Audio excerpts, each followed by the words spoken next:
What if may doppelganger ang asawa mo? Anong gagawin mo?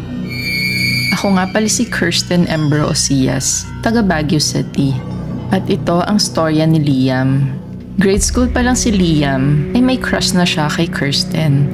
Pogi at matalino si Liam. Maganda din naman si Kirsten. Yun nga lang, di siya sinasagot nito. At kahit nasasaktan na si Liam, nililigawan niya pa rin si Kirsten hanggang mag-high school sila. At sa wakas, nagkatuluyan din sila. Mahal nilang isa't isa. Ngunit pagsapit ng college, tila nag-iba ang mundo ng dalawa. Napunta sila sa Manila pero magkaibang universities ang napasukan nila. At syempre, marami din silang nakilalang mga tao. Pero kahit magkaiba sila ng eskwelahan, nagtsatsaga si Liam na dalawin si Kirsten. Nakakalungkot lang na nag-iba ang puso ni Kirsten at nagkaroon ng bagong boyfriend. Nasaktan si Liam dito. Sinubukan din niyang kumilala at maghanap ng mga ibang babae. Pero walang makapagbigay ng saya sa kanya dahil di niya matutunang mahalin ang mga ito. Si Kirsten pa rin ang nasa puso niya kahit niloko siya nito. 5 taon nang lumipas at nagkaroon ng reunion ang high school batch nila sa Baguio.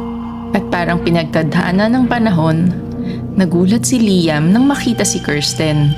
Kulot na ang buhok niya ngayon at napakaganda pa rin. Nagkamustahan sila at nagkwentuhan.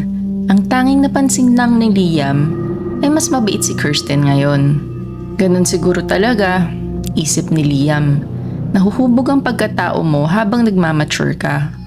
Pero masaya siya dahil mas gusto niya ang version ni Kirsten ngayon. Buong gabi silang magkausap, pero ang pinagtataka ni Liam, hindi masyadong natatandaan ni Kirsten ang kabataan nila. Sabi ni Kirsten, nagkaroon siya ng lapses sa memory dahil naaksidente siya sa motor last year. Lumipas ang oras at inabutan na sila ng umaga. Hindi pa rin mapaghiwalay ang dalawa habang nagkukwentuhan. Binabalikan nila ang mga masasayang alaala nila. Pati na ang buhay ng isa't isa nang magkahiwalay sila. Muli nilang sinubukan ayusin ang mga pagkukulang ng isa't isa at sa huli ay naging magkasintahan muli.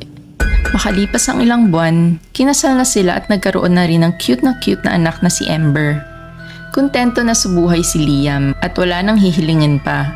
Sabi niya, nasa pinakamasayang estado na siya ng buhay niya ngayon. Napakasaya niya. May happy ending din pala ang love story nila ni Kirsten.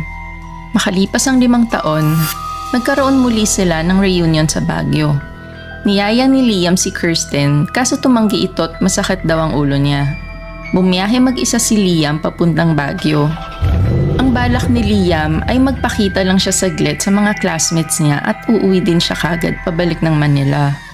Ngunit laking gulat ni Liam nang makita niya si Kirsten sa reunion. Pero ang pinagtataka niya ay maikli ang buhok nito. Ganito ang itsura ni Kirsten nung high school pa lang sila.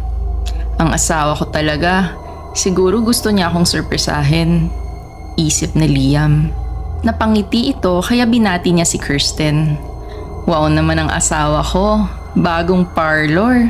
Tila naguluhan si Kirsten sa sinabi ni Liam pero binati niya ito. Uy, long time no see Liam. Parang more than 10 years na tayong di nagkikita. Si Liam naman ang naguluhan. Bakit ganun ang sagot ng asawa niya? Kinausap niya ulit si Kirsten at parang ibang tao na ito. Ang naalala lang ni Kirsten ay ang breakup nila. Agad tinawagan ni Liam ang asawa niya at nag-video call. At nagkita ang dalawang Kirsten. Nagulat silang parehas. Tanong ni Liam, magkapatid ba kayo o magkambal? Parehas silang tumanggi. Bigla namang nag-drop ng call ang asawa niya sa Maynila. Sabi ni Kirsten kay Liam, pinaprank mo ba ako? Sino yung nasa video call na kamukha ko? AI ba yon? Ikaw talaga Liam, hanggang ngayon maloko ka pa rin. Pero di makasagot si Liam at litong-lito siya. Subalit, tila nakalimutan niya ito nang ayain siya ni Kirsten na sumayaw. Habang nagsasayaw ay nagkwentuhan ng dalawa. Ayon kay Kirsten, wala pa rin daw siyang asawa at gustong makipagbalikan sa kanya. Dito na lumakas ang kutob ni Liam na ito ang tunay na Kirsten. Pero, sino ang Kirsten na napangasawa niya? Pero hindi na ito mahalaga para sa kanya sapagkat mas mahal niya ang Kirsten na nakilala niya simula pagkabata pa lamang. Isip ni Liam, saka na niya babalikan ang impostor niyang asawa. Nagkaigihan sila ni Kirsten at nauwi ito sa isang hotel para magpalipas ng gabi. Pagsapit ng araw, nagbihis kagad si Kirsten at sinabing one night stand lang ang lahat. At sa totoo lang ay ayaw niya talagang makipagbalikan kay Liam. Dito na nandilim ang mga mata ni Liam. Siguro, iniisip niyong pupuntahan ni Liam ang kanyang asawa sa Maynila para questionin ito. Pero iba ang ginawa ni Liam. Nalipat ang galit niya kay Kirsten at sa pangalawang pagkakataon ay iiwan na naman siya. Sabi ni Liam kay Kirsten, sawang-sawa na siya sa panloloko ni Kirsten sa kanya. Di na daw niya kayang masaktan pang muli. Sigaw niya kay Kirsten, isa kang impostor at doppelganger ng asawa ko. Sa galit niya, kumuha siya ng baso at binasag sa mukha ni Kirsten. Kinuha niya ang mga matatalas na piraso ng baso at pinagsasaksak si Kirsten. Balot na balot ng dugo si Liam. Pero dumiretso siya sa kotse niya at bumalik ng Maynila. Gabi na nang nakarating siya sa bahay nila. Binuksan niya ang pinto pero wala sa sala ang asawa niya. Umakyat siya sa kwarto nila at nakitang nakaupo si Kirsten at nakangiti. Mukhang inaantay siyang bumalik. Sabi ni Kirsten, "Welcome back, babe. Na-miss kita." Niyakap ni Liam si Kirsten. Hinalikan nito sa ulo at hinaplos ang kulot na buhok nito. "Asawa ko, alam kong marami kang tanong kung bakit ganito ang itsura ko't duguan.